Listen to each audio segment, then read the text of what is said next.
So, this is a video about the public lecture about symmetry and its applications in math. Mainly, the lecture focused on symmetry and how math went together with it to have applications in textiles and other common everyday things.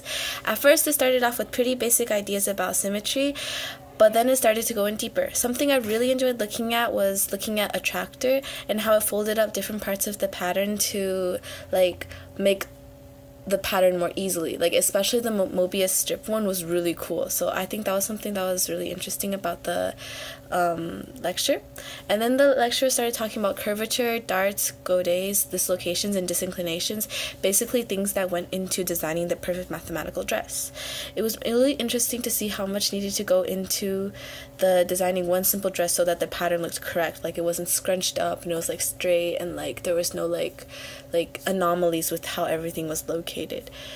It was even more interesting though to think about how now we have all these fancy terms and equations for it, and we have programs like a tractor that can design patterns for us. But back then in the 1800s, 1700s, whatever, it was the seamstresses who applied these ideas but in a more simple way, so that they could design a dress that was that would fit people and would look flattering to them. And it was really cool to me that without any of these formulas or programs or whatever, people still figured this out, and now we've just kept developing it to the point where we are at now.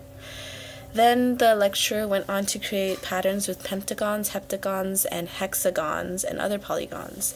And in order to make things work, in order to create the patterns without any gaps and stuff, unless for hexagons it was fine, but for heptagons and hexagons, heptagons and pentagons, she had to create either change the number of vertices occasionally or change the number of edges occasionally so that it would go together without any gaps. And examples of this in nature are with tortoises, shells, and fish scales and stuff. It won't perfectly be the same size, shape, and same shape every time. It'll have one shape, and maybe occasionally there'll be a pentagon thrown in, or it'll start bigger, and then as you go to the edges of the shell or edges of the fish's body, the scales or the shells or the patterns on the shell will gradually get smaller, so everything fits together coherently and fits on the shell. And then the thing she ended on was Euler's formula, which I thought was really cool. It was basically an equation that used the number of holes, uses the number of faces, edges, and vertices that an object has to determine the number of holes it will have when it's done. The one that I thought was the most interesting was the one that basically she knit together with a bunch of shapes and stuff, and when it was done it had 3 holes, so it's this and this, and you could stick your hand through it in 3 different ways. I thought that was really cool, and if people analyze that kind of stuff more, it could probably have really interesting applications in machinery and stuff, because that kind of shape is pretty versatile.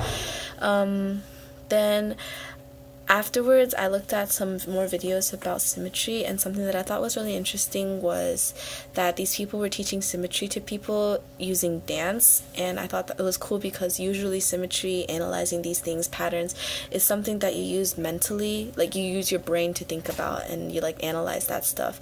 But these people were linking something mental with something physical, so it's easier to remember, and the concept sticks with you more easily, things like that. And it's more relatable for people too, especially if they can't wrap their heads around some stuff. I think it's cool that you can apply symmetry to so many different things. It's literally everywhere in the world, and researching it and looking at different aspects of it can teach us a lot.